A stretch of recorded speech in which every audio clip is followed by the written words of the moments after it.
Okay, so this is our Pirkei Avos Shiur, but it's not Pirkei Avos. Those of you who follow along with my wishy-washiness, I was not sure whether I wanted to give Shiur on Pirkei Avos tonight, and I ultimately decided to give Shiur on the topic that I'm writing about. Okay, but what happens is, every week I work on a ton of stuff and then narrow it down and then narrow down and then narrow down. And I only write about like one little thing. So I end up with all of this other stuff that I prepared. So this week it was a very exciting topic. I'll present to you the topic and we'll analyze it as normal. I have my eye on one particular question, but we'll list all the questions and see how many we can answer because I've been through. My head has been in this all week, so we'll see where it goes. Okay, so as you can see, extremely short pasuk, one of the few pasukim in the Torah that has only 3 words. It's in Shemos Chaf Beis Yud Zayin. This is Parshas Mishpatim, and Mishpatim is a list of mitzvos. It's really the first assorted list of mitzvos that we get in the Torah, right after Har Sinai. So Mechashefa lo sechayeh. How would you translate that? Not the easiest pasuk to translate. Anyone want to try? Yeah, Tamar? I guess I'm guessing that Mechashefa means a witch. Yeah. From the title this year. Yep. So I'm gonna go ahead. I titled the Shiur witch because I think it fits in better with the way we talk about it, but we'll say a sorceress. Okay. Probably more accurate. Also less connotations. Yeah, Okay. low. So I would think that Tichaya would mean like give life or Yeah, cause okay. life. That is the literal meaning, right?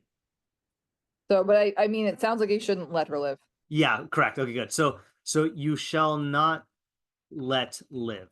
Okay. That's probably the most accurate one. So this is in the, I guess, causative, the hefil, I think is how you say it in the Hebrew, which means you shall not cause her to have life. Okay. As Tamar pointed out. All right. So what are the questions on these 3 words?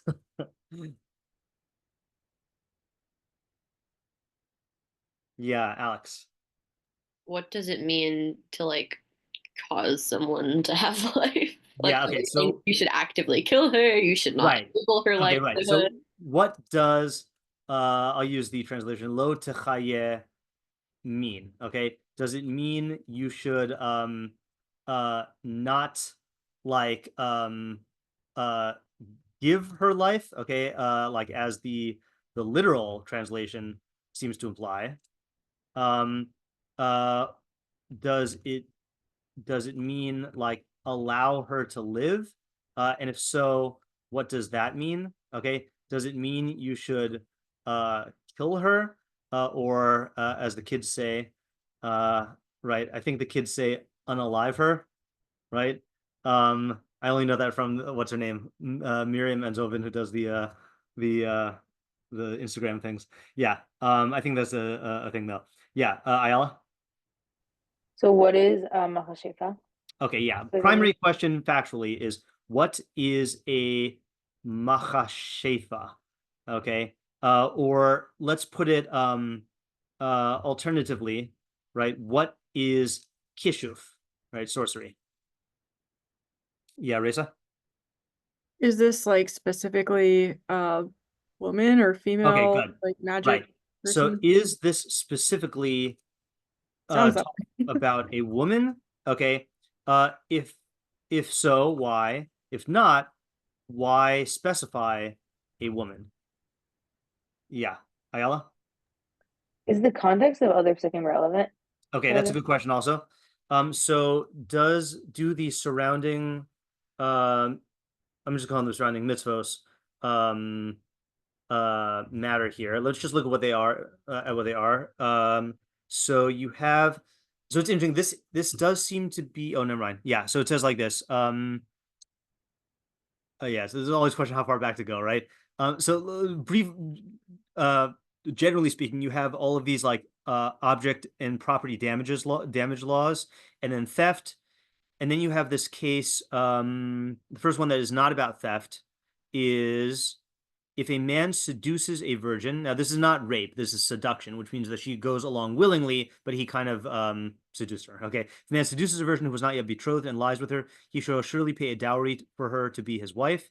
If her father utterly refuses to give her to him, he shall pay out money according to the dowry of virgins. Okay, then you have a paragraph break, and then you have our pasuk.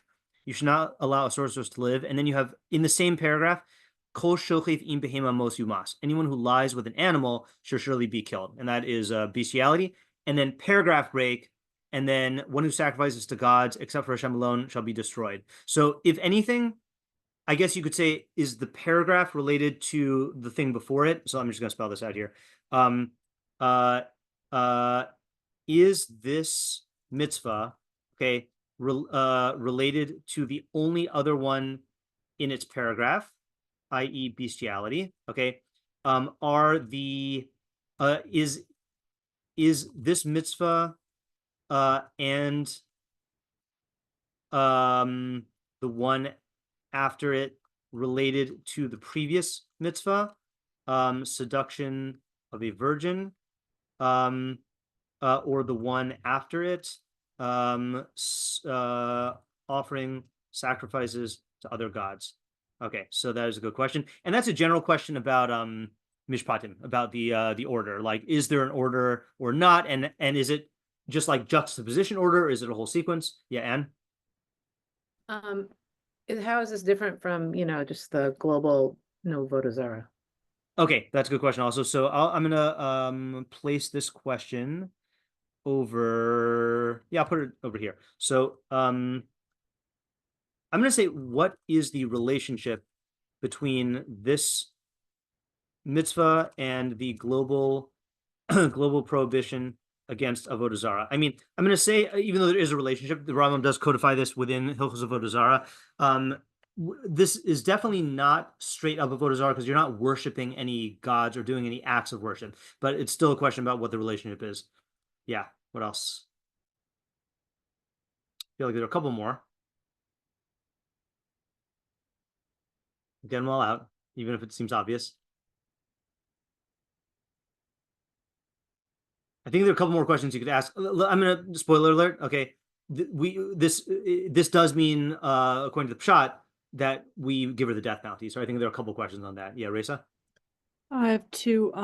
When it says you, is it speaking to the reader or okay, people that's or good. certain Okay, that's element of society? a very interesting question. Okay, and if you look at the bestiality thing, kol shochef im behema mos yumas, it phrases it in, I don't know what grammatical term, but shall surely be killed, whereas this is directed in the single second person, right? So when it says, I guess, who is this talking to, given the unusual phrasing of you singular second person, shall not let her live? Yeah, that's a good question. And then my other question is this implying that one should seek out like magic or sorcery, or like it's Okay. just if you come across it? Yeah, okay, good. So I'm going to include that in the you should not let her live question. Okay, does this imply that you should seek out these sorcerers, or just that you or is this talking about a case where you find one? Yeah. Ayala? So what is so bad about Malchus Shefa, and why There does you it go. deserve the death penalty? Okay, so what makes Kishuf deserving of the death penalty, right? And like, okay, I just quick thing, because I don't know who's listening to this here, but like in general in Judaism, then we do have death penalties. Generally speaking, they are not actually implemented. They're for deterrent purposes, to let you know how severe the thing is. Okay, so we were not like, there's all these statements, all these halachos about how you should, do everything you can to prevent the death penalty from being implemented. And then there's a statement that says, if a court puts one person to death in 7 years, then it's considered a bloody court. And then the other one says, no, it's 1 in 70 years. And the other one, and then I think Rabbi Akiva and Rabbi Tarfon say, if we were on the Sanhedrin, then we would never kill anyone. So we are very against the death penalty in Judaism, despite the fact that we have things that are liable for the death penalty. And the resolution to that is that these are for deterrent purposes. But still, the question is, like, what makes this deserving the death penalty? Is it really on par with, with idolatry, adultery, murder, etc.? Seems like, like, I don't know, if you walk around places like Portland and Seattle, like there's witches all around, So like, are they really doing that bad of a thing? Yeah, Alex. I'm also curious if there's like historical context on beliefs about like sorcerers, like Yeah. Okay, and that's a good question. for like psukim. I actually forgot to include that, but I will read a little blurb about that. I'm going to put that over here, which is historically what I guess what do we know about Kishuf at the time of the Torah? Yeah, and Chazal, let's just say. Okay, yeah, Lauren. This might be related to the lo to chaya question, but like, why does it phrase it this way? Like, don't let a sorcerer Right. live, as opposed to like, don't do magic, don't do Right. kitchen. And either way, why phrase it this way? Okay, why not just say, don't do sorcery? Right. Yeah. Alex, you have another question? Oh no, sorry. Okay, Ayala. Okay, so from my understanding, I think there's a lot of different types of like sorcery, magic, looking into the future, witchcraft types of things. So I Yeah. guess if that's true, then why is this one specifically singled out? Right. Okay, that's a good one also. So yeah, in this parsha, I think this is the only one of those that's mentioned in Mishpatim. Okay, so let's put this in the part in the question about the surrounding psukim. Why of all the forms of occult practices is Kishuf singled out in this parsha? Okay. There's one question we did not yet ask, which is, before we say what makes it deserving of the death penalty, what death penalty does a sorcerer receive? Okay.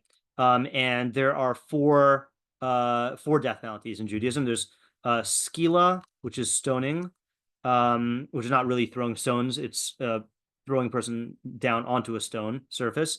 Skila, srefa, burning. Sorry, I don't know if it's serefa or serefa. I'll just say srefa.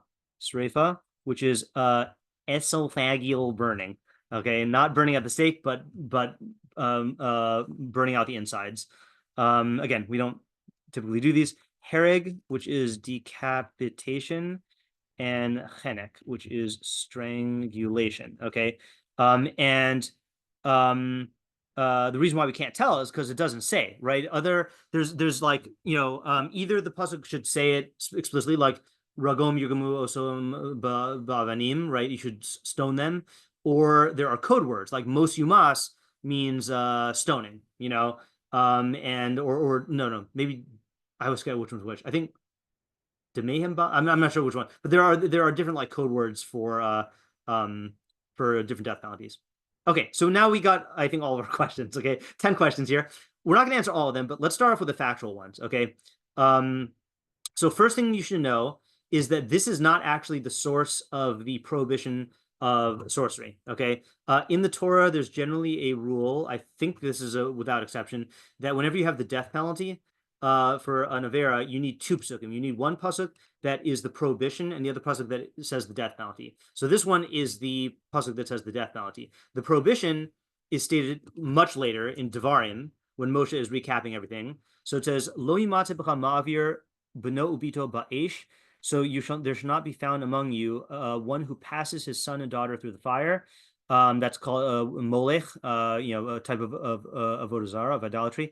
Kosin ksamim, one who practices divinations. That's when you go into a trance and try to tell the future, or some sort of any sort of like trance-like activity.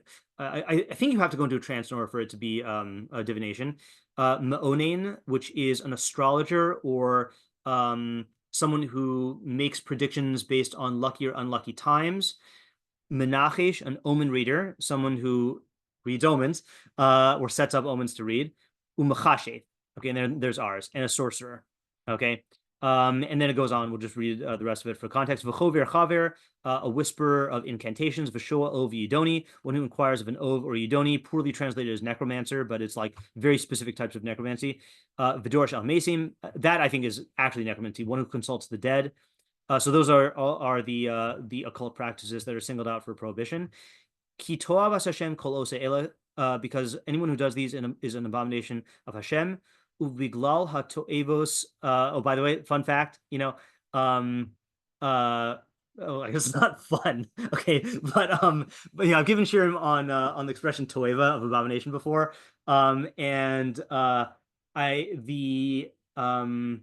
people are under the impression that the Torah considers people who practice certain sexual things to be an abomination.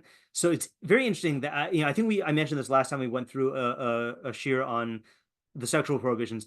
It calls the actions abominations. Okay, I think the Torah only calls people abominations in 2 places. I believe it. I forgot the second one, but this is one of them. Kol ose ele, kol ose ele. All the people who do these are abominations. Okay, so just as a fun fact. And because of these abominations, Hashem your God banishes the nations from before you, which, by the way, that's a strong statement. Remember, the Jews are going into the land of Canaan. They're going to wipe out all of the 7 Canaanite nations, or drive them out, okay, unless they make peace, or join the Jewish people or whatever. But he's saying the reason why they're being driven out is because they practice these occult things. You shall be wholehearted with Hashem your God. Okay, whatever that means, but the implication is somehow these are the opposite of that.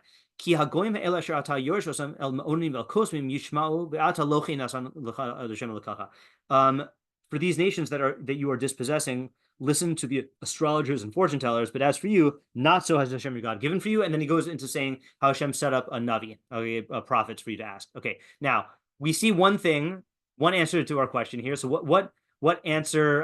Which of our questions do we answer just by seeing the source of the prohibition here?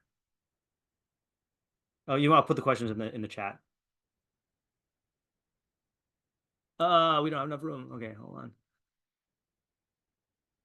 I'll still have enough room in the Zoom chat. Okay, there's those, and then yeah. Okay, so which of our questions? Yeah, Ayala? One thing we know is that the Canaanites were practicing these things. That is true. We know a little bit about. Okay, good. So that does give us some historical historical. I'm actually gonna summarize the answers. Okay, so this and other occult practices were like ubiquitous among the Canaanites. Okay, and are the reason why they deserved to be driven out. Yeah. Okay. What other questions does this answer?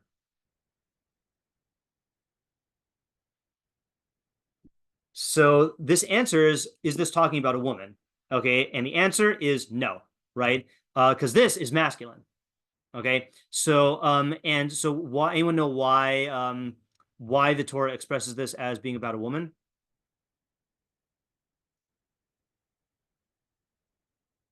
I think it's a well-known answer. Maybe not. According to Chazal, you ought to know. No, I'm just kidding. Okay, so there's a politically incorrect way to say this, and then politically correct way. Yeah, Alex? Is there a belief that women were just like more likely to do sorcery? Yeah. Okay. So the actually I want to show you in the so Rashi says it in a way that I think is not politically correct, which is why I'm not going to quote it in my my article. So Rashi says echad hazakarim ve'echad nekeva. So this applies to both men and women. Ela dibra kasabehovet, but the Torah speaks about the normal case shehanashim mitzuyos b'kshafim, because sorcery is common among women. Okay. And I think there's a mission in Pirkei Avos. This is marbe nashim marbe marbe shvachos marbe kshafim. I forgot which one it is. Okay, but then there's the less controversial thing, which is more like what Alex said. This is in the Mechiltah, which is a presumably a Tanaitic or at least Amoraic source. It says mechashiv mashma tafas has a sachar, but tafas has in the keva. So the fact that it uses both implied that both a male and a female are included. Why is sorcery associated with women? Because the majority of sorcerers are women. Okay, not that the majority of women practice sorcery. Okay, now it might be that back then the majority of women practice sorcery, but I'm going to say so. The answer is halachically no. This applies to men as well. Okay, the Torah specifies women because the Torah talks about the normal, the typical case, and sorcery was more typical among women than men. Now, I have a sociological or psychological theory about why. Anyone want to speculate about why sorcery was a thing known like that was done by women more? And I think this is factually true. Like, I don't think this is like an anachronism. Yeah, Anne? Well, women had very little power, and so Right. way not only they could get power because people are very susceptible to things. They worry. They want, they want a solution, and being able to offer this would, Right. Yeah, I think that is probably the most likely reason, is that throughout most of history, women had very little power. And so what happens in areas where people have little power, they wish for power, and then the wishes become imagination, and the imagination becomes beliefs. That belief, that's how Avodah Zarah starts, right? Is that, you're a farmer, you don't get rain guaranteed, so you imagine that there's a rain god that if you appeal to in a certain way, then he will give you rain. So that's, I think, why probably this is more common among women. Men will just beat up their enemies. Yeah, Reza?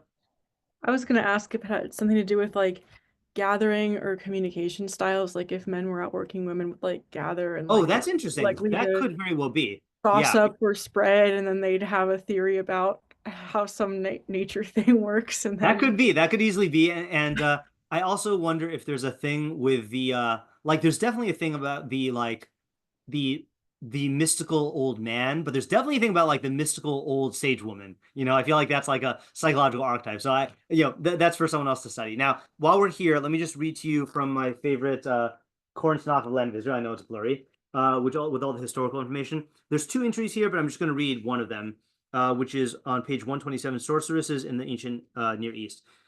This verse, "Do not allow a witch to live," refers specifically to women who practice sorcery. The Talmud suggests in Sanhedrin 67a that magic was commonly practiced by women, a belief supported by modern scholarship, which concludes that this was indeed the case in ancient Mesopotamia. So apparently that was true. Magic was a normal part of daily life in the ancient world. In fact, thousands of recipes for amulets, salves, and nostrums I thought nostrum is a store where you buy clothing. I don't know what nostrum is. Have been unearthed in Mesopotamia, Hittite, Anatolia, and Egypt, and these prove that magic was used in ancient times for every aspect of existence. However, the Mesopotamians and Hittites distinguished between different types of magic. They punished by death any individual who practiced black magic, yet permitted white magic, i.e., types of sorcery believed to be used for defense against supernatural powers. In the Torah, there is no such distinction between black and white magic.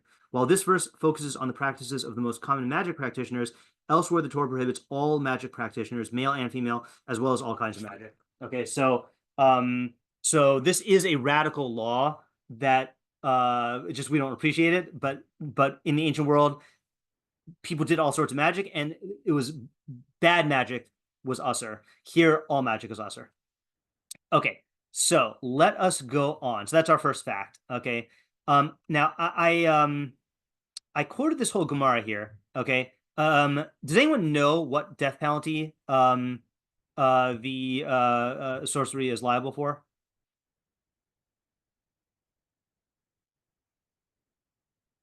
Okay, because if you said yes, I was going to ask, how do you know that? Okay, so I'll tell you how we know this. Now, I'm quoting this, and I'm going to read through it speedily, not because we need to know, but just to show you how complicated the derivation is. Not complicated, but just convoluted. Okay, so it says, starts off with, it says, I'm just going to read it in English. In what manner is their death sentence administered? Rabbi Yossi Aglili says, it is stated here, you shall not allow a witch to live.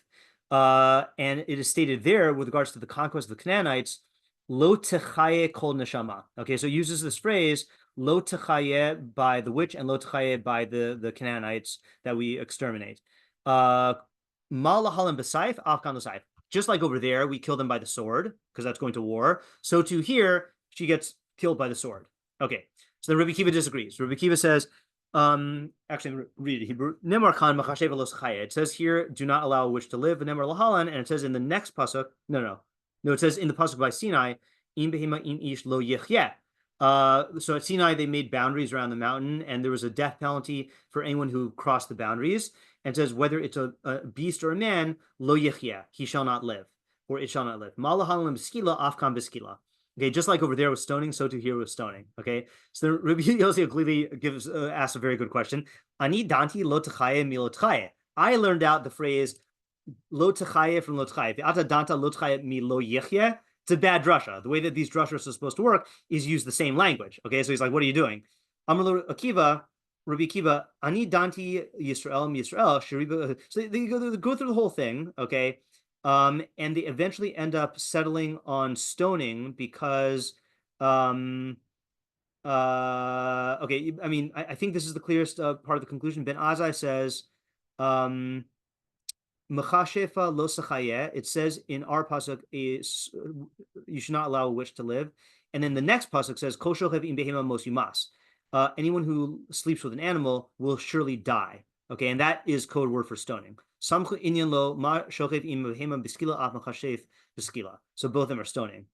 Oh no, sorry, maybe that's not what they learn out from. They learn out from by Oven Yidoni, by the one who consults the Oven Yidoni. It says stoning, and that's an analogy. Okay, fine. So the point is that the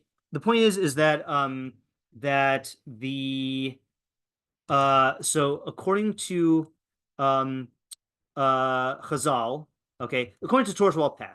Okay, so this is the unanimous conclusion. Okay, there was a debate about whether a witch is liable for skila or hereg. Okay, but we conclude that she is liable for skila. Okay, so stoning. Okay, so that is, I'm going to just call this the unanimous halacha. Okay, and this is foreshadowing. Okay. The problem that I'm going to focus on. All right. Oh, sorry. I'm answering the wrong question. This is under number 5. Okay. So that's the unanimous halacha. Okay. All right. So now let's move on. So the question I really want to focus on here, which we're going to answer these other questions as we find them. Okay. What does lo techaye mean? Do not allow her to live. All right. So and then why phrase it this way? Why not just, okay, well, we know why not just say don't do sorcery, because this is not the pasuk that's the source of it. This is the pasuk that's the source of the penalty, okay? Do not do sorcery is found in Dvarim, but it is interesting, even here, it does not say don't do sorcery. It says there shall not be found among you a sorcerer, okay? And like you infer from there that you shouldn't do sorcery. Okay, so I'm going to give you what I think is the pshat answer. Okay, so Rashi says on Mechashefa lo sachayeh, let's go here. Rashi says Mechashefa lo sachayeh, Ella yumas bevestin. Rather, she should be put to death in court. Okay, as one does with death penalties. Okay, and then he says that it applies to males and females. Okay, so now the question though is why phrase it in this weird way? Okay, so the Ramban says, I'm just going to read this in English because I already vetted all these translations because I'm doing it for the article. He has stated above regarding all those liable for the death penalty, he shall surely be put to death, meaning the individual is deserving of death and that executing him is a positive commandment. Based on the verse, you shall eradicate the evil from your midst. Alternatively, this obligation may be derived from the very phrase, he shall be put to death. Okay, so in other words, the Ramban saying this phrase, mos yumas, that he shall surely be put to death, which is the general phrase used for the death penalty, either means that the person deserves death and it's talking about their liability, or it's stating like an obligation that you must put them to death. Okay. But here, God did not say a sorceress you shall put to death. Why? For he expressed a stricter warning through a negative commandment prohibiting us from allowing her to live. Okay. So in other words, ordinarily, if you look at the Rambam in the Mishnah Torah, where he counts all the mitzvos, and you look in Hilchos Sanhedrin Onshin Hamasurin Lehen, the laws of the high court and the punishments entrusted to them. So you'll see it says 4 mitzvos. Laharug b'skila, to execute through stoning. Laharug b'sreifa, to execute through esophageal burning.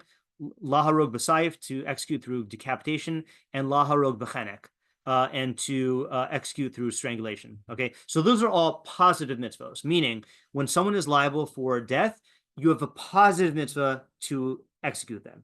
But here, according to the Rambam doesn't count this, at least not as one of the 613. it says don't allow her to live, which means not only do you have a positive commandment to kill her, but it is prohibited to not kill her. So it's extra strict. Okay. And even though it means the same thing, this is a technique that the Torah uses where it will, if it wants to reinforce something, the Torah will express the prohibition as an aseh and a lo taseh, as a positive commandment and a negative commandment. So for example, there's a positive commandment to fast on Yom Kippur, and there's a negative commandment to eat. Okay, so it's like a double whammy, even though they're prohibiting the same thing. So same thing here. Okay. Now why? Why is this single out? The reason, this is a reference to pasuk in Chazko. She is defiled in name and great in mayhem, which would make a great bumper sticker if you were a witch. And fools are misled after her. Therefore, he was more stringent with her by commanding this negative commandment. The same applies to all who cause widespread harm, as he said regarding the Macy's, who is another place where you buy clothing. No, that's Macy's is someone who incites others to worship Avodah Zarah. You shall not have compassion, nor shall you conceal him. And regarding a murderer, you shall take no ransom for the life of the murderer.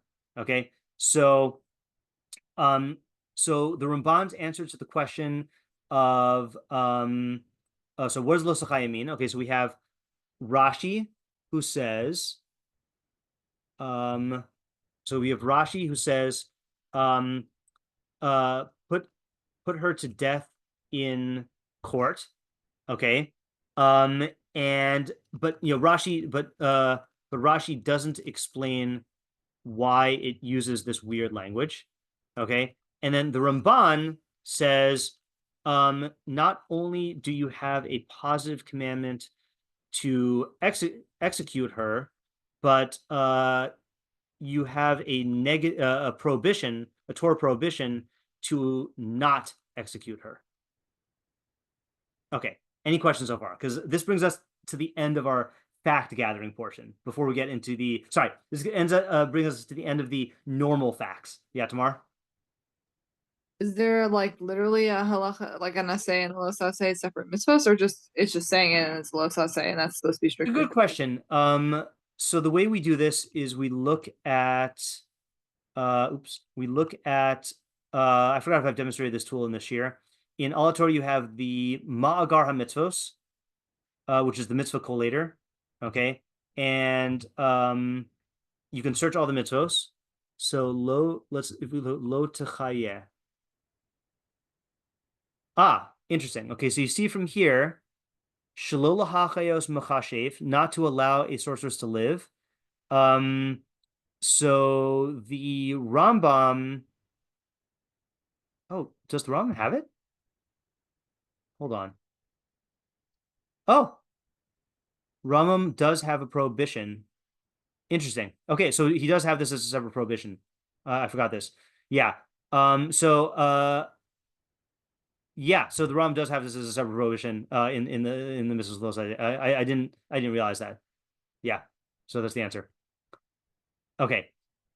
Any other questions on this? Yeah, and there's no mention of, the other side. What happens to someone who consults the sorceress? Correct. There is not in this mitzvah. There is in some of the other mitzvahs about, let's say, like astrology. Here there's not. And I think the reason why is because we didn't really get into the definition of what constitutes kishuf, but I think according to the Torah, this is not a consultation form of magic. This is a effectuating changes in reality type thing, as opposed to, let's say, like astrology or fortune telling.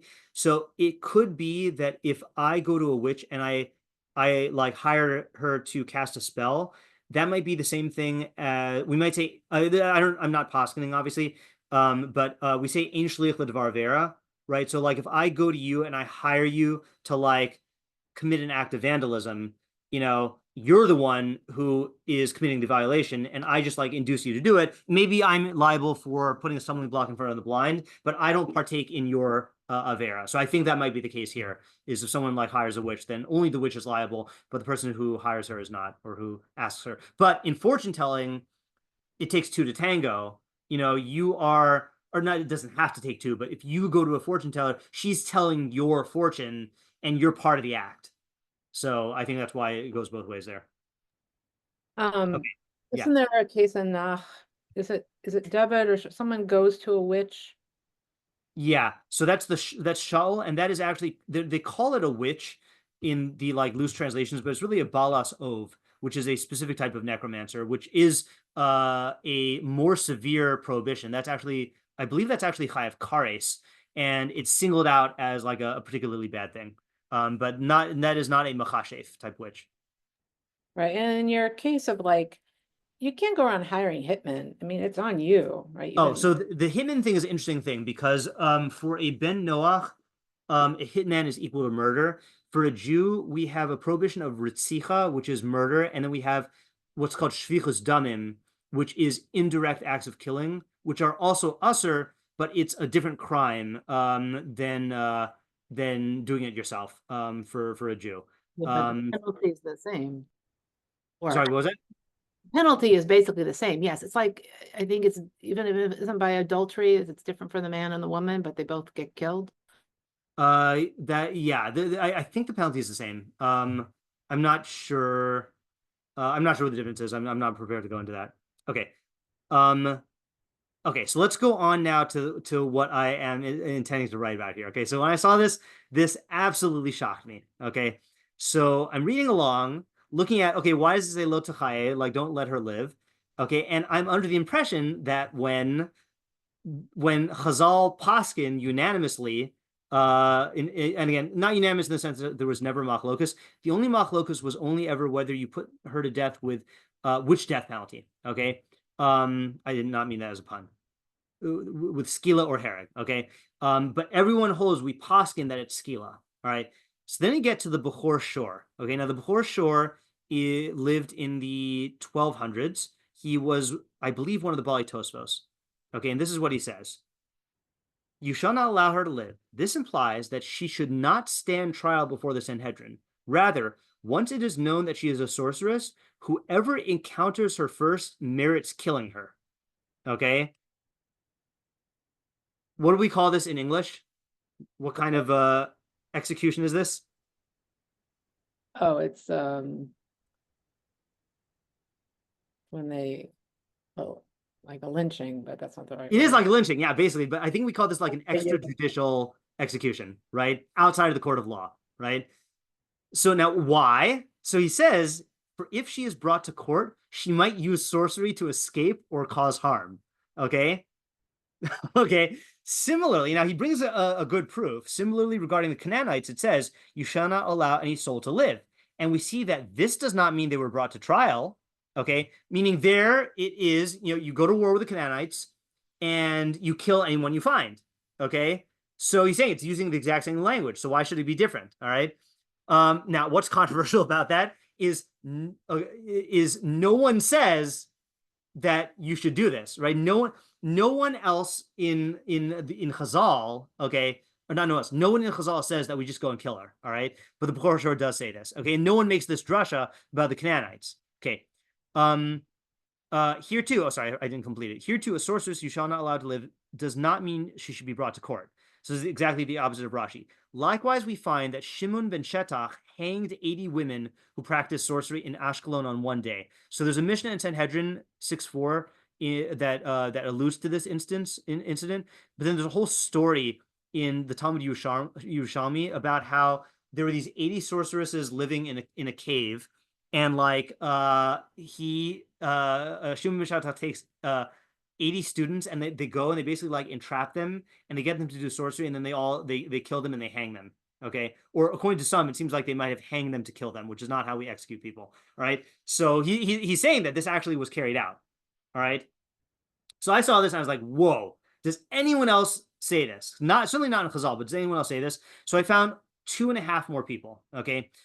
The half is the Chazkuni. He says, Sasam lecha misasa. So the Torah left her manner of death unspecified, lelamedecha, to teach you, kol hakodem lifgoa ba zacha, that whoever kills her first merits killing her. She'im tishhe osa ad shetamod bedin, if you detain her until she stands in court, tasim machshefos linatel, then she'll do magic to get out of it. Okay, so it's pretty much the same as the Bechor Shor, but slightly different because he's saying that or at least it's clear. It's saying that like not when she's on the stand in court, but that while they're waiting trial. Okay. The Hadar Zakanim is another Baal Tosfos, a group of anonymous Baal Tosfos, and they say you shall not allow her to live. This is why the Torah does not explicitly specify a method of execution for a sorcerer. For if they knew how they would be put to death, they would be able to avoid being killed in that manner. So that's a little bit different, right? Saying if she knows that she's going to go to court and then there's going to be a trial and then there's going to be skila and she's going to be led up onto the thing and like having the blindfold and all this other stuff, she would find some way to do it. But if you just like, put on the silencer and bang, then she can't see it coming, and you'll be able to kill her before she gets out of it with magic. The meaning of a sorceress you shall not allow to live is as follows: she should not be brought to trial before the Sanhedrin. Rather, whoever knows that she is a sorceress should act first to kill her, and whoever does so merits killing her. For if she's brought to court, she might use sorcery to escape. Oh, sorry, you know what? I think I accidentally. Oh no, I just didn't copy the rest of this. Okay, fine. But he says the same thing as this. Okay, now, so those are the only sources that say this, okay, in the Rishonim. And then the only other one, actually, sorry, I don't know, the Chazkuni, I guess, counts as a source. So really there's 3.5, okay? The half source is David Tzvi Hoffman, who is much later. He is a contemporary of Rav Hirsch.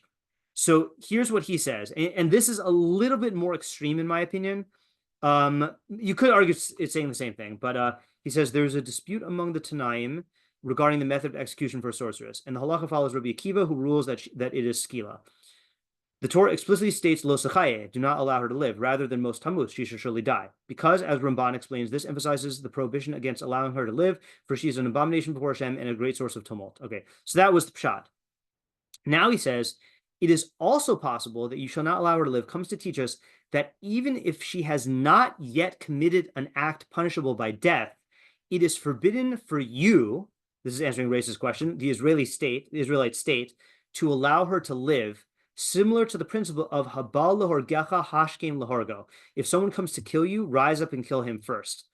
Even though the attacker has not yet committed a capital offense, if it were possible to save oneself in another way, it would be forbidden to kill him. However, for the sake of survival, one must rise up and kill him first. So to here, the state, the community is obligated to execute the sorcerer to secure their survival. For if they do not, the sorcerer will bring about their downfall. The execution must be carried out in the most severe manner to deter other sorcerers from continuing in their ways.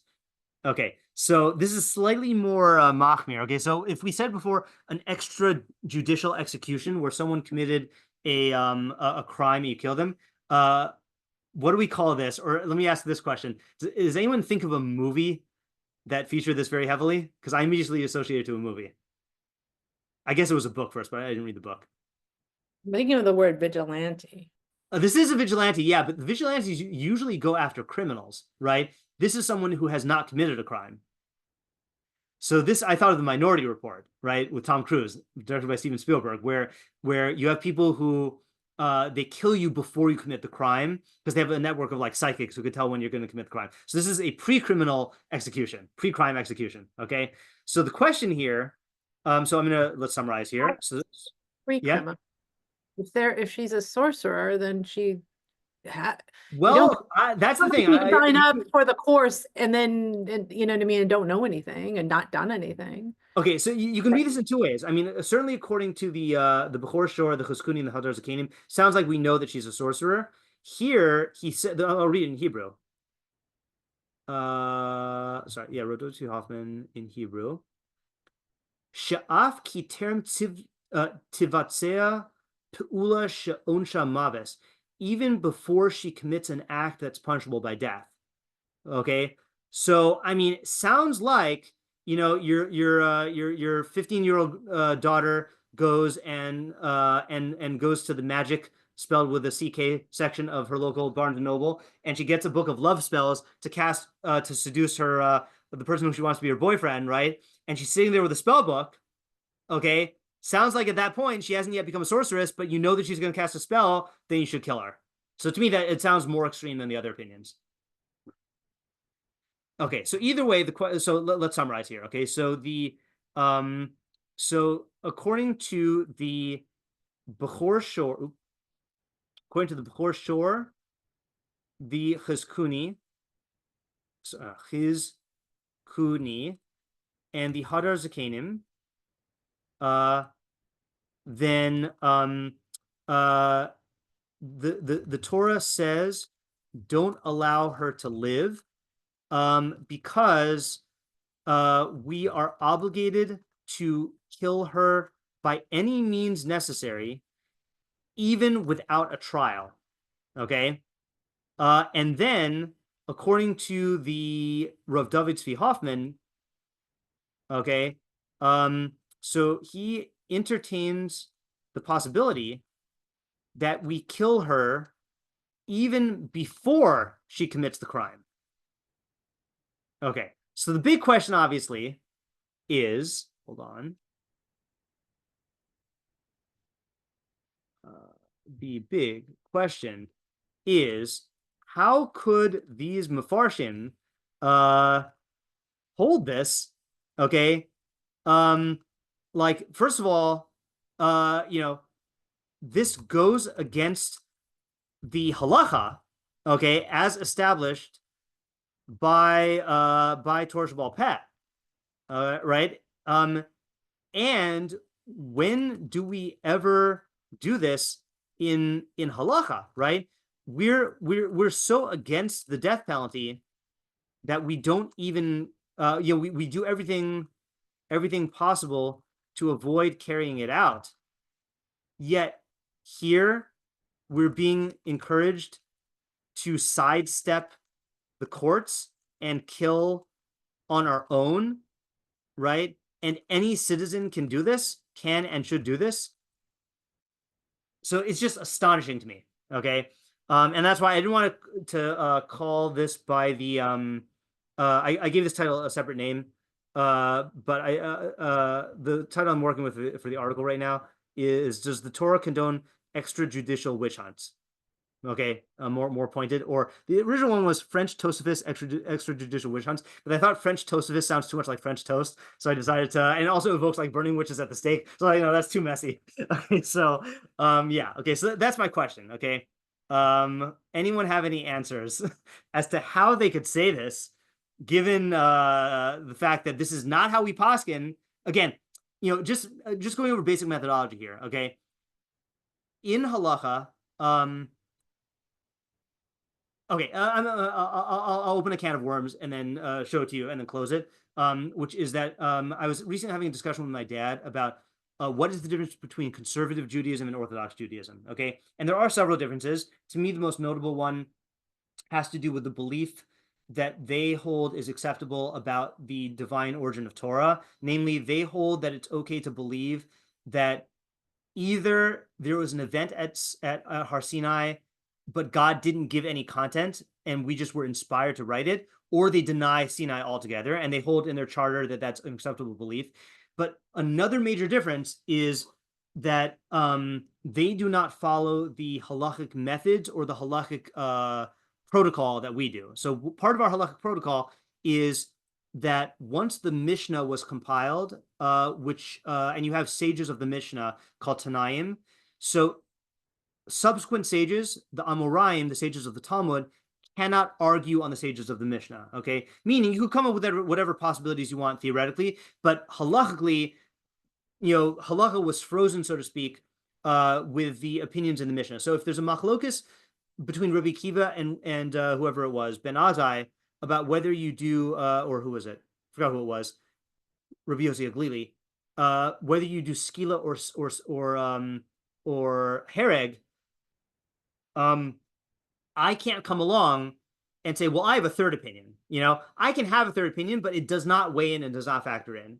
And then similarly, once the Talmud was closed, Talmud Bavli, the Babylonian Talmud, is the last authoritative body of halakha that's binding on all Jews. We don't have the right to paskin against the Talmud Bavli, whereas in conservative Judaism, they essentially view themselves as continuing the same process with all of the generations of sages that the sages of the Gemara were doing. Okay, so they will come up with new halachos and go against that. Okay, so here I'm glad that you're Bekor Shor and Chazkuni and the Hardar Zakanim, that you're great chachamim, but you can't come up with a legal position that is not reflected in the Mishnah and the Talmud. So that's the big problem. Yeah, Reza.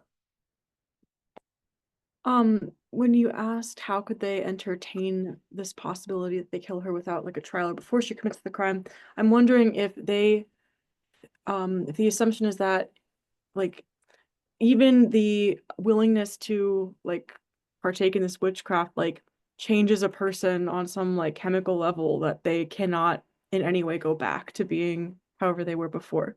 Like there's no opportunity for reverting to being a normal person. So and, like, it's is there a point that's passed? Yeah. So it's interesting. There's only one case I know of where we say that, which is the Ben Sorer Umora, which is the wayward and rebellious son, which is this very, very complicated halacha about a son who rebels in a certain kind of way against his parents. And the case is so there we say, and involves an act of eating partially cooked meat and drinking like unmatured wine from funds that were like whatever. It's a whole complicated thing. Okay, now the parameters of this case are so rare that Chazal say that this never happened and will never happen, and it's just here to teach us.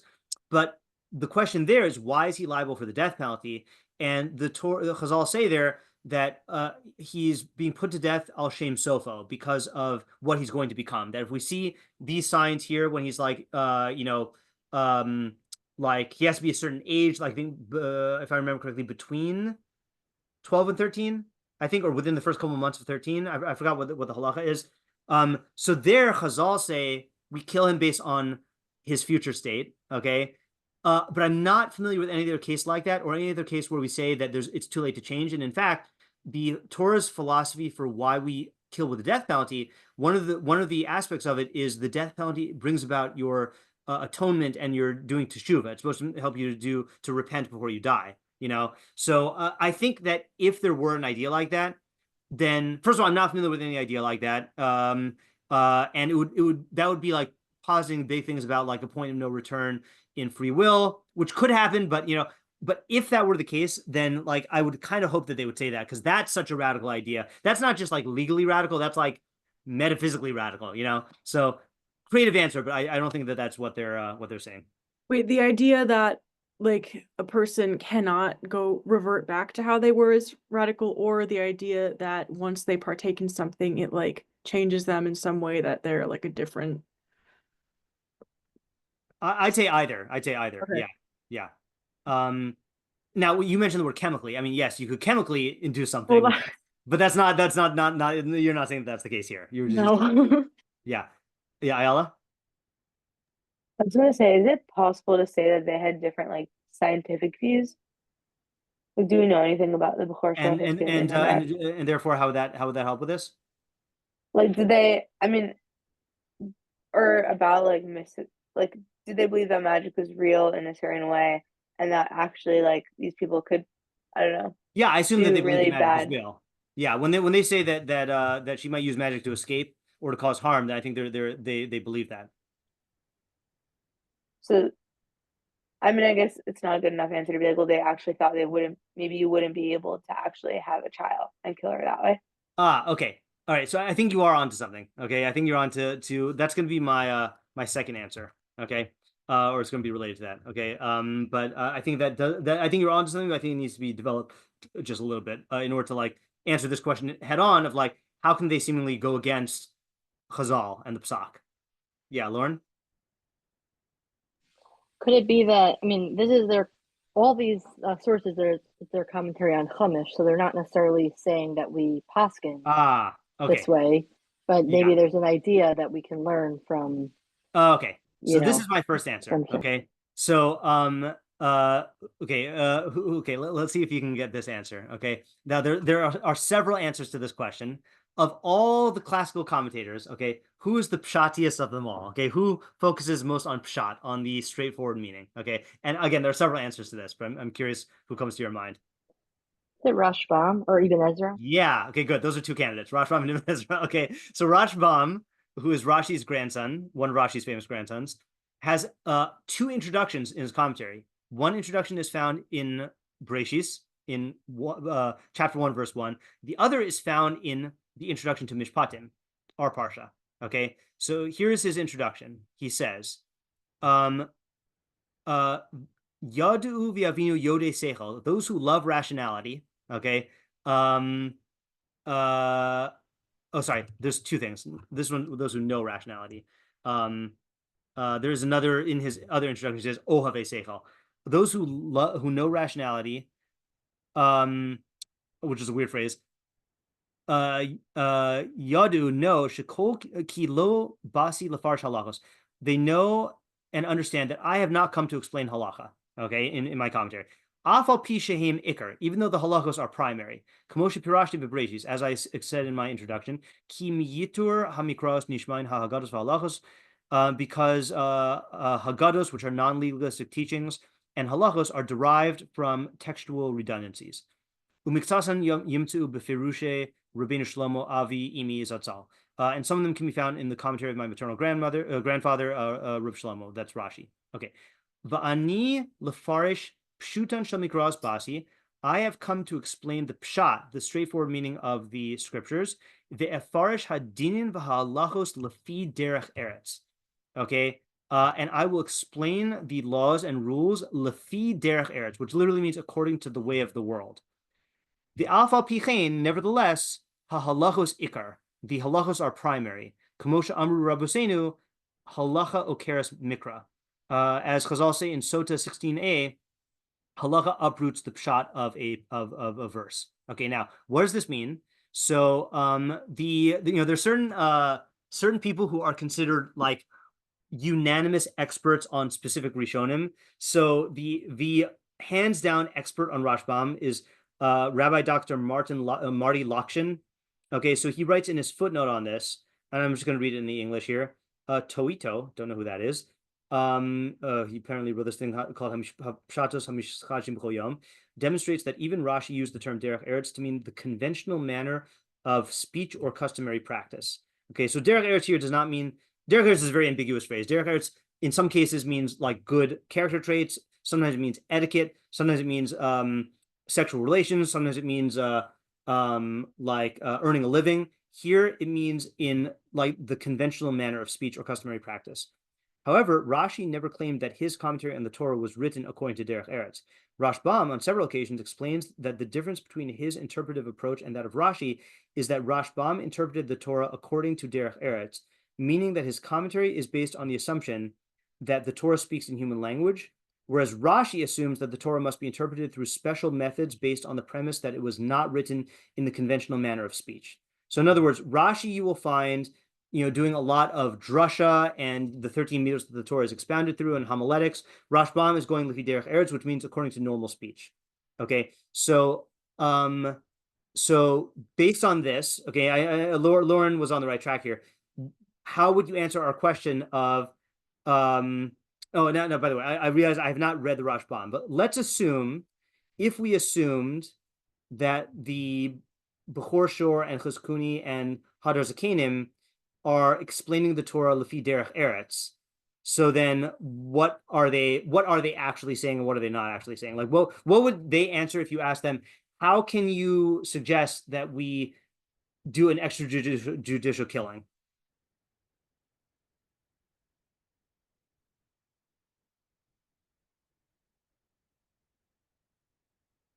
I don't know. Maybe no one's picking up on what maybe I'm not making clear enough here. First of all, just do we understand what the Rashbam means when he says he's explaining? Meaning, what he's doing is there are halachic interpretations of the psukim. Okay, so for example, here's a classic example. Okay, the Torah says an eye for an eye and a tooth for a tooth. Okay, Torah Sheba'al Peh, the oral Torah tells us that means monetary compensation. Okay, that no one's poking out any eyes. but we evaluate the monetary value of an eye, and then the person who injured the eye has to pay that. Okay, but if you explain it lefi derech eretz, that would mean that you poke out their eye. Okay, so what is, how are we answering the question here?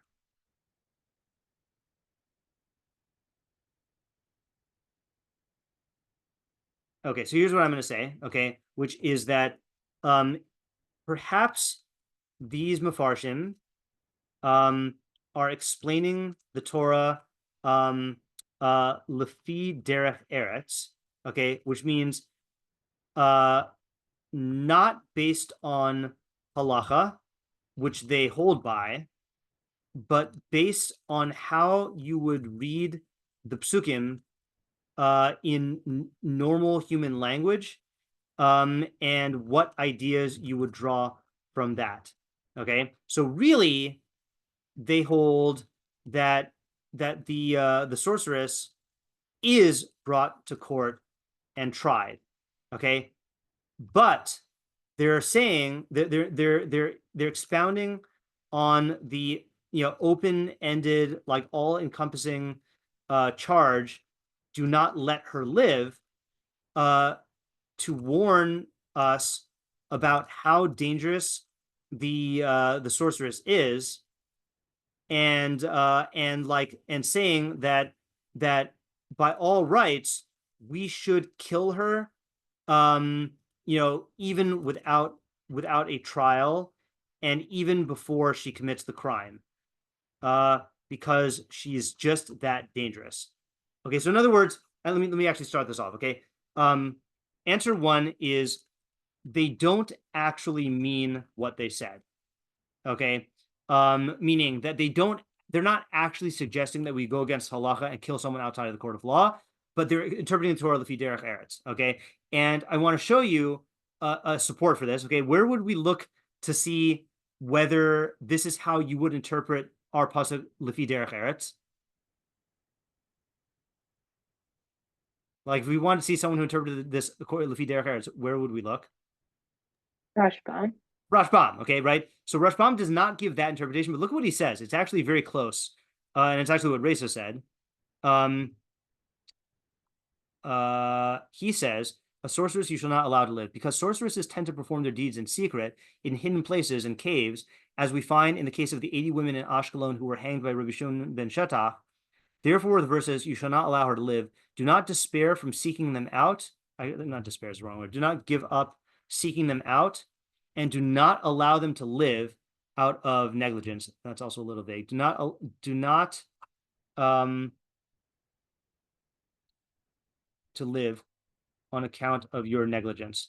Rather, investigate and pursue them to put them to death. Okay, so he's not actually saying that you should do an extrajudicial slaying, but he is saying that you should search them out to kill them. Okay, as opposed to, for example, with other death penalties, we don't go looking for Shabbos desecrators, to my knowledge. Okay, but if we see someone, then we warn them and we go through the process here. Okay, now that's so the Rashbam does suggest this, but the interesting thing is this case of Shimon ben Shattach. Okay, I'm not going to go into analyzing it because it's too lengthy and too Yerushalmi, but basically what actually what I'm going to do, hold on, actually I'm just going to show you part of this, the way that the Mishnah talks about it.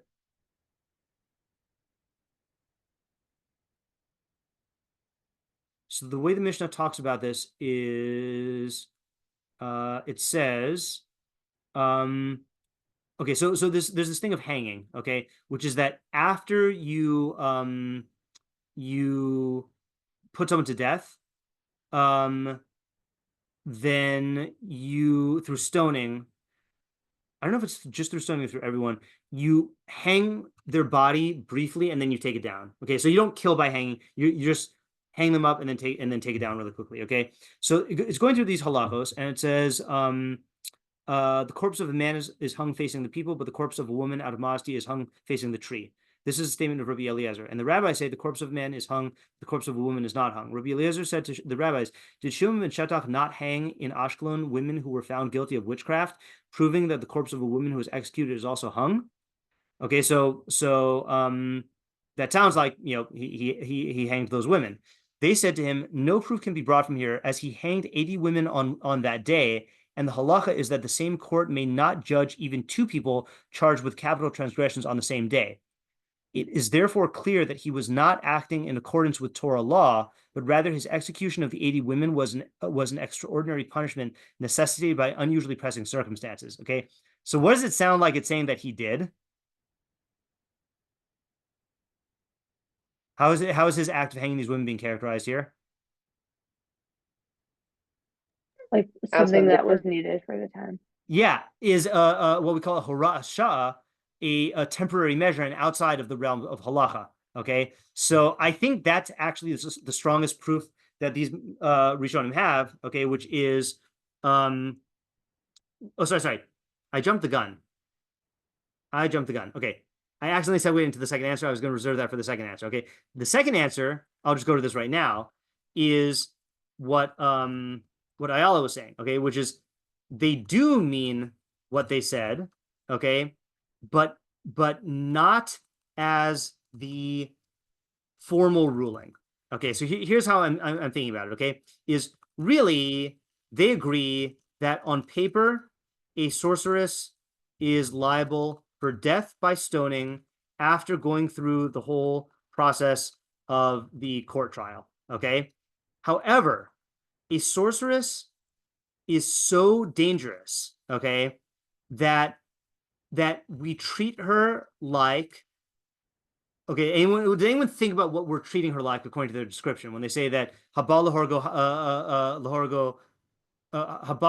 lahorgecha? Wait, what was the phrase here? Haba lahorgecha hashkim lahorgo, I think. Like a rodef. Yeah, like a rodef, exactly, right? So, yeah, so we treat her. We treat her like a mega rodef, okay? Meaning someone who has the ability to kill, okay, but can do so without identifiable limitations, okay? Meaning that she's like an active terrorist threat where we don't wait to see what exactly she plans to do because we know she's capable of doing anything. Okay, so practically we do kill her without a trial, and the proof, hold on, I used that one. The proof is Shimon ben Shetach killed 80 women, 80 witches in one day, which goes against the halacha, okay? But apparently he maintained that this was a necessary measure, okay? So that might be their source for doing this. And this would explain why it's different on paper than it is in real life, that, it's almost the reverse of a Ben Sora Umora. The Ben Sora Umora on paper is liable for the death penalty, but practically speaking, the chances of actually finding someone who commits that crime in that way and bringing him to court are nil. Here, on paper, this is liable for stoning because it's the worst type of crime. But on paper, then we kill this person even without a trial because they're so dangerous. Okay, that's my my answer for this. Okay, now there's one more step, but any questions on these two answers?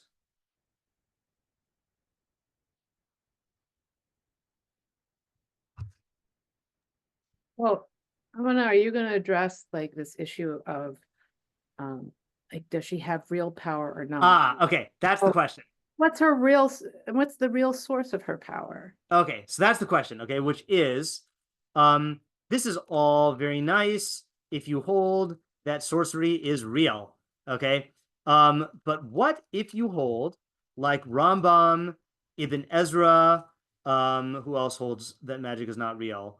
Rav Hirsch. Okay, although Rav Hirsch, I guess waivers. Okay, if you hold that magic is not real, okay, like these people, then can we use this answer? Okay, so let me just quickly show you a couple things. Okay, I'm going to show you one thing that you probably have seen before, and the other that you have not. Okay, let's start with the one that you have not. Actually, no, let's start with the one that you have. Okay, so the Rambam, after going through the laws of sorcery, says, this is at the end of all the laws of all these occult practices. I'm going to read it in Hebrew because I like the Hebrew better. This is in Hilchos Avodah Zarah v'Chukos Goyim 11:16. All these things are matters of falsehood and deception. And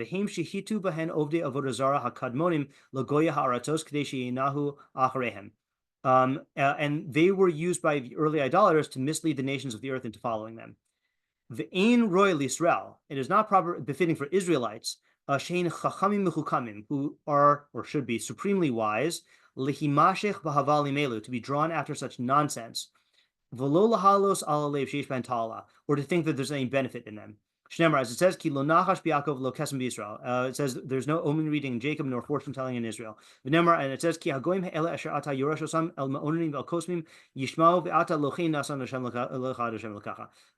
pasuk already. Okay.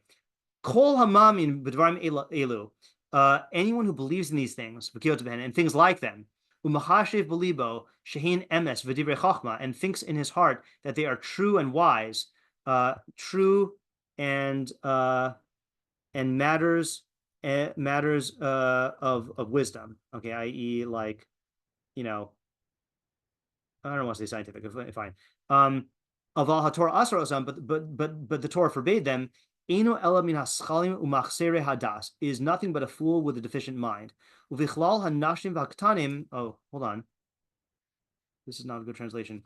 And is included with the women and children whose minds are underdeveloped. Right. So back then that they thought that women had underdeveloped minds. Okay, we now know that that's not the case. But those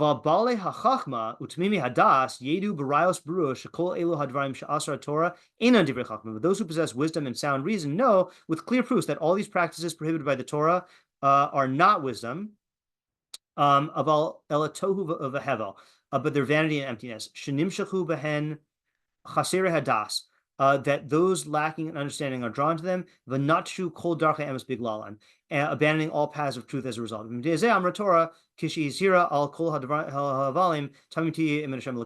Therefore, the Torah forbidding all these follies says you should be wholehearted with Hashem your God. Okay, so Rambam clearly holds that this is all nonsense. Okay, I want to read to you just one thing that is interesting. Okay, I'm not gonna read it. All right, we'll read it at the end if we have time. Okay, so the question is the Rambam, does not hold that this is like a terrorist with Susan. This is just a woman who's like really good at tricking people, right? So like, how not that we have to reconcile these people with the Rambam, because the Rambam does not hold that we do preemptive killing, right? But how would you? Okay, well, that would be the first answer. Okay, first answer is Rambam doesn't hold like this, Okay, so we don't have to answer the question. Okay, but I think there is I think there are two other possible answers you can give. Okay, that if you hold that she's not actually that powerful, then could you justify killing someone like this, without a trial? Yeah, Lauren. Maybe like other people might think that it's real if like she escapes like in a natural way, and then they'll think like, oh wow, she did magic to escape. I don't know. Okay, good. That's so good. All right, I'm not going to write that down because sure. I'm not sure which of my two this is going to fall into, but it definitely falls into one of them. Yeah, Anne? Yeah, so I mean, I do think that there's kind of along the lines of what you're saying, but her real power, she has is really the people who are buying it. If you have something in the market and nobody buys it, you don't have anything. It's not worth. It's the people who are buying it that are the problem. And where her power is coming from, and that's what makes it her escape. Because people think she has power. That's what, like she said, the perception. It's not the person themselves that is like, ooh, we got to get rid of this bad thing. It's spreading amongst the whole community, the whole people. Right. Yeah. Okay. I think that's it. I'm going to merge these into one answer, which is it's true that she has no real magical power that is harmful, but her true harmful power is the promotion of the belief in magic, right? Which, as the Rambam said, I'm just going to copy and paste the Rambam here.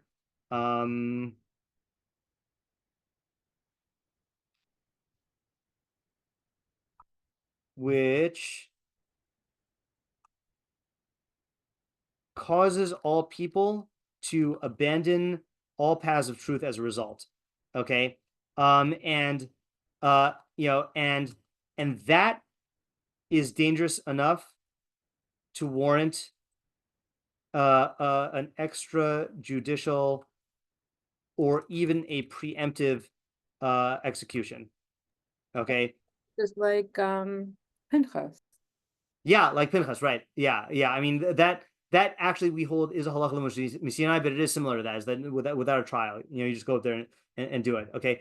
So the example I want to give for this is an interesting one, which is I was thinking about this and I thought of the scene in the Crucible. Okay, it's been a while since I've read the book, but in the movie, I recently watched the movie. I think like a year and a half ago. So Winona Ryder's character is Abigail.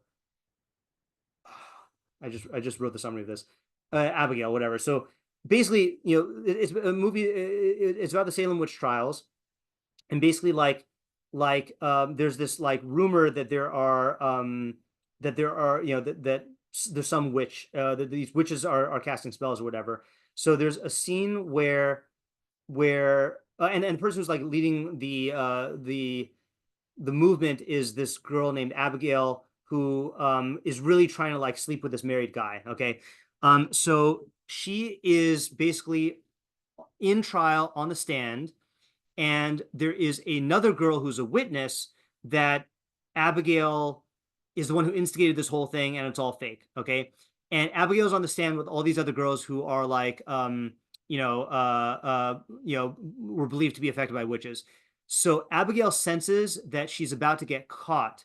So what she does is she pretends that the accuser is a witch and is sending out her spirit to torment her.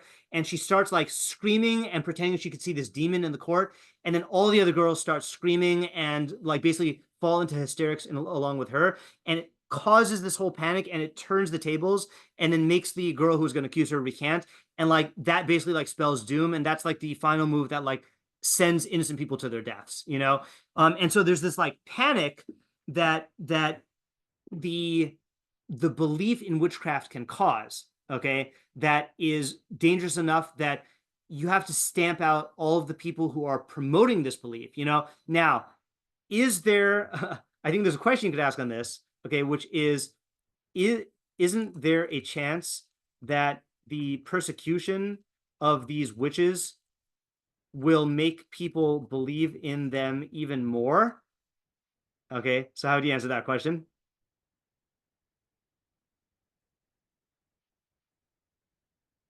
Maybe there is, but it's a higher chance if you don't deal with it in this way at all. Okay, so you could say that. I'm going to be a little bit snarkier. Not if you kill them all, right? Okay, not if you kill them all and deter anyone from practicing witchcraft. Okay.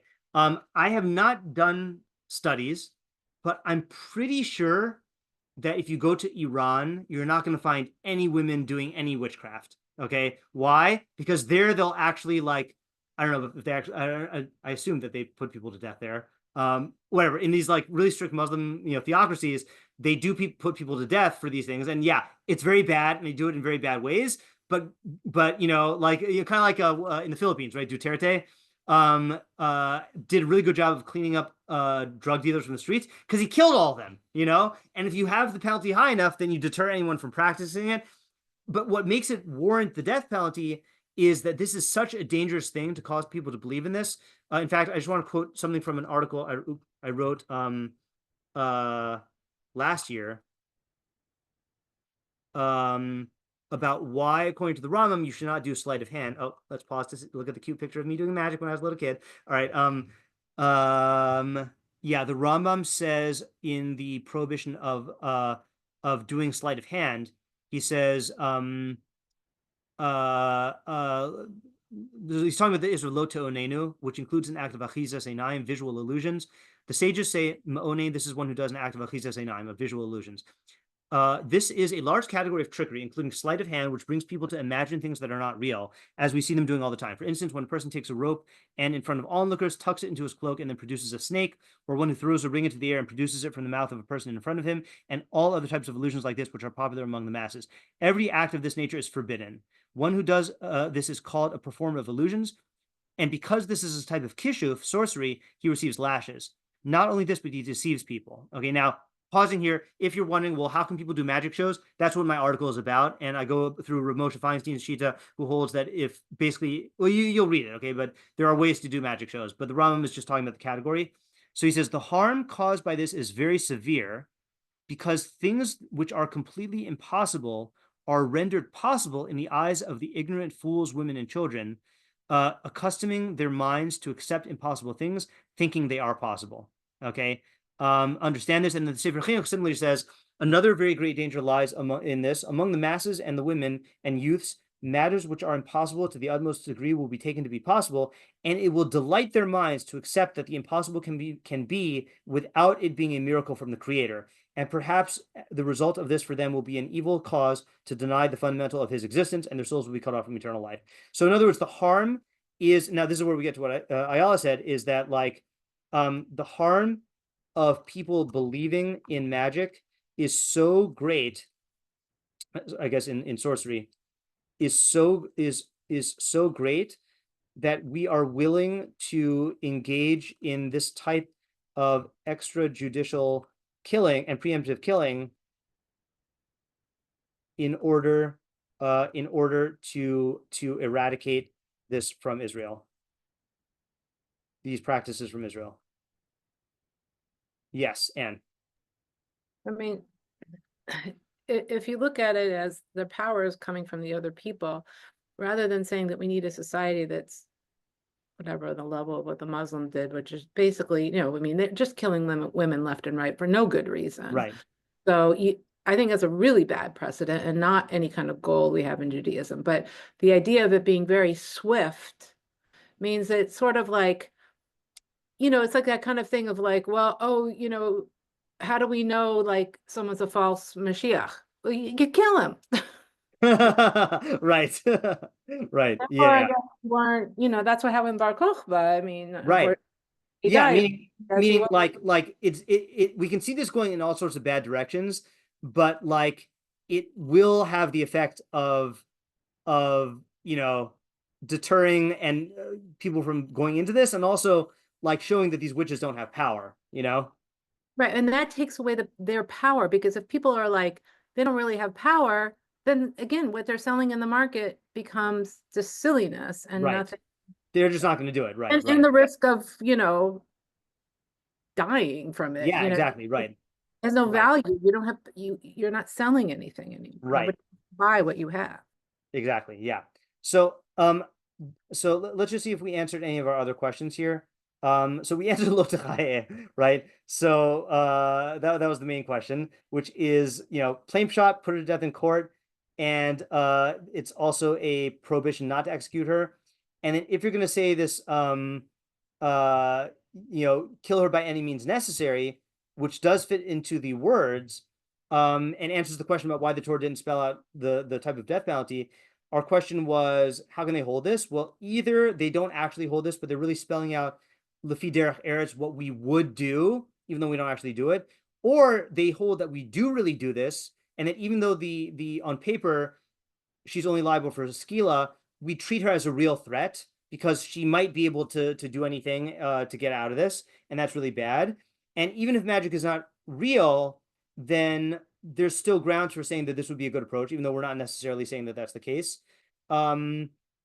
we've answered why this is deserving of the death penalty, because it's so harmful either in reality or the promulgation of it among the nation is so harmful. Who is this talking to? Is it you? Oh, so this is a nice thing. Okay. According to Rav David Tzvi Hofmann, this is talking about the state. But according to these three Rishonim, who is you talking about? Why does it say you? Because it really means anyone can do this. It's not the court that does this. She shall be put to death is a statement for the court, but you should kill her, or you should not let her live, is the way you would phrase an injunction on everyone to kill them, just like we say for the 7 Canaanite mitzvos. Seven Canaanite nations. We did not really answer the connection with the surrounding mitzvos, but that is a bigger study. Why is Kishuv singled out? I don't know why Kishuv is singled out in this parsha when there are all these other ones.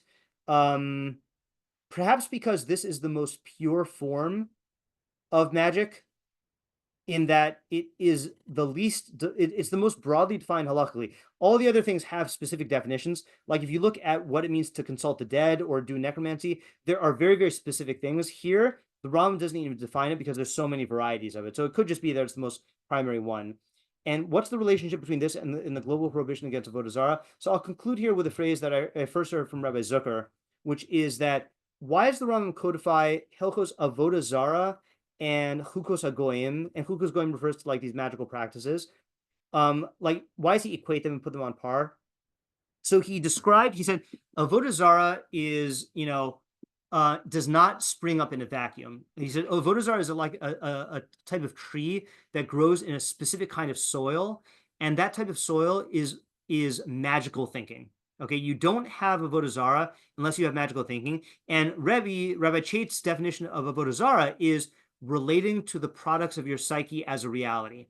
Okay, that's what his philosophical definition of avodah zarah is, and that's how all these magical things work. So every society that believed in avodah zarah had magic, and Judaism was the only society that not only rejected avodah zarah but banned all magic, because it recognized the intense connection between the two. So I think that's the connection, is that the more these practices are allowed to flourish, the more you have you create fertile ground for avodah zarah arising, and that's really the real harm here. Okay, so that is the end of the shiur. Okay, if anyone has any questions, then I'll take them now. And if not, I'm not going to share the other thing I was going to share. It's going to be too long. But yeah. Okay, so I hope that was fun instead of Pirkei Avos. If you, I'll thank you for allowing me to do this, because now hopefully my article will be better, which I'm not finished with yet, and I'm not going to finish tonight. So, but at least I worked on it. Okay, all right. Have a good Shabbos, everyone. Hope to see those of you who I can see tomorrow during Tefillah shiur. Thank you. Right, Have a good night.